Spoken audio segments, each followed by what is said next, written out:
আগুন জ্বলে নাই। এই আগুনটা তিনটে জিনিস একত্রিত হইলে পরেই আগুনটা জ্বলে। এখান থেকে তিনটে থেকে একটা জিনিস যদি আমরা অপসারণ করতে পারি তাহলে আগুনটা নিভে দিব। আবার কিভাবে অপসারণ করতে পারি? এখানে ফায়ার সার্ভিসের বাসায় হলো স্মুথারিং সিস্টেম, মানে পাশে যারা আছেন দুইজন আসেন, আমরা স্মুথারিং সিস্টেম মানে সাহায্য করা। এটা সহজ এবং সস্তা একটা ব্যবস্থা।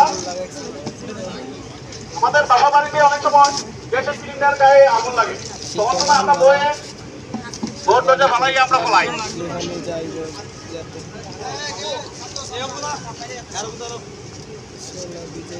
দুজন আসেন, এখন অক্সিজেন মতো তুললে আড়াআড়ি ভাবে মানে প্লাস চিহ্ন হবে, আপনারা ফলো করেন, আবার আপনাদের ব্যবহার করতে হবে।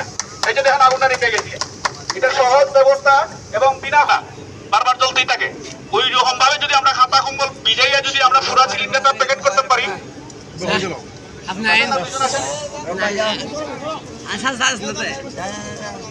একটা সিলিন্ডার বাস দিতে কমপক্ষে 2 ঘন্টা সময় লাগবে। পরিচিত তাপ টেম্পারেচার দরকার।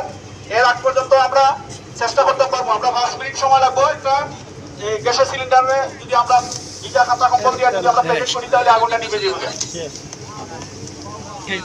আরো দুজন আসেন, আমরা পরবর্তী অন্য 2 নম্বর স্টেপে যাইবো। মহিলা আর দুজন আসেন। আসেন আপনাদের মহিলাগুলো আরো পাই। আসেন দুজন আসেন।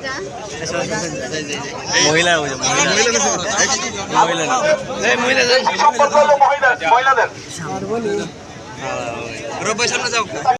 অক্সিজেন বন্ধ করা মানে স্মুথারিং সিস্টেম। আগুনের মধ্যে আমরা এই ফায়ার এক্সটিংগুইশারটা আগুনের মধ্যে কমবে সবটাই কাজ করে, সব আগুনই আমরা ইউজ করতে পারি। এটা ব্যবহার করার কিছু নিয়ম আছে। প্রথমে আমরা বাতাসের অনুকূলে থাকতে হবে। বাতাসের অনুকূলে থাকবো, যারা ডাইনাতে ব্যবহার করেন বাতাস সাথে দিবেন। এটা বেজ অফ ফায়ার, আগুনের উৎসাহ যে জায়গায় আছে ওইখানে আমি টার্গেটটা ঠিক করবো। কারণ এম যদি ঠিক না থাকে তাহলে আমার কেমিক্যালটা অন্য জায়গায় চলে গেলে আগুনটা নিভবে না। তারপরে গ্যাস স্কুইজ উপরে যে লিভারটা আছে আমি প্রেস করবো, তখন সময় কেমিক্যালটা বাইরে যাব। একজন আসেন। গ্যাস সুইপ রূপে যাও। আগুনটা যদি বড় হয় তাহলে এবার সমাজ করবো। ভাই আসেন।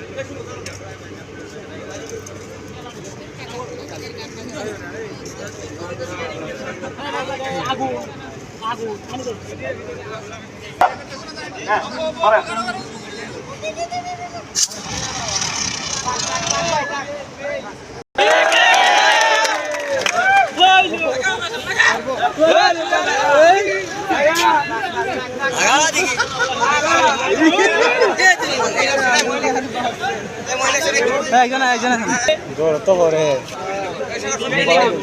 আবার দিদিকে শিখবে পারবো নি